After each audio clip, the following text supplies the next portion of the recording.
ನಮಸ್ಕಾರ ಸ್ನೇಹಿತರೆ.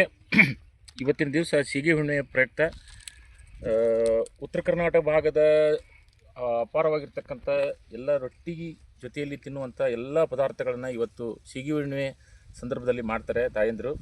ಅದರಲ್ಲಿ ನೋಡಿರಿ, ಮಡಿಕೆಕಾಳು ಕಾಳು ಪಲ್ಯ, ಎಣ್ಣೆಗಾಯಿ ಪಲ್ಯ, ಇದು ಕುಚ್ಚಿದ ಖಾರ, ಆಮೇಲೆ ಪುಂಡಿ ಪಲ್ಯ, ಶೇಂಗಾ ಚಟ್ನಿ, ಕುಟ್ಟಿದ ಶೇಂಗಾ ಚಟ್ನಿ, ಅದಕ್ಕೆ ಕೆನೆ ಮೊಸರು, ಆಮೇಲೆ ತಪ್ಪಲು ಪಲ್ಯ, ಆಮೇಲೆ ಮೆಣಸಿನಕಾಯಿ, ಆಮೇಲೆ ಸಿಹಿ ಉಪ್ಪಿನಕಾಯಿ, ಲಿಂಬೆಕಾಯಿ, ಆಮೇಲೆ ಹಣ್ಣು ಮೆಣಸಿನಕಾಯಿ ಚಟ್ನಿ, ಆಮೇಲೆ ಚೌಳಿಕಾಯಿ ಪಲ್ಯ, ಆಮೇಲೆ ಹುಣಗಡಬು, ಆಮೇಲೆ ಶೇಂಗಾ ಹೋಳಿಗೆ, ಎಳ್ಳು ಹೋಳಿಗೆ, ಆಮೇಲೆ ಸಮರ್ಥ ಖಡಕ್ ರೊಟ್ಟಿಗಳು. ಇದ್ರ ಜೊತೆಯಲ್ಲಿದ್ದರೆ ಬಾಯಿ ಚಪ್ಪರಿಸಿ ಊಟ ಮಾಡೋದೆ, ಬಾಯಲ್ಲಿ ಲಾವರಸ ಉತ್ಪತ್ತಿಯಾಗಿ ಬರ್ತದೆ, ನೀರು ಉರಿಸ್ತದೆ, ಬಾಯಲ್ಲಿ ನೀರು ಉರಿಸುವಂತೆ ಮಾಡುತ್ತದೆ. ಈ ಊಟ ಹೊಟ್ಟೆಯನ್ನು ಇನ್ನೂ ಜಾಸ್ತಿ ಊಟ ಮಾಡುವಂತೆ ಮಾಡುತ್ತದೆ.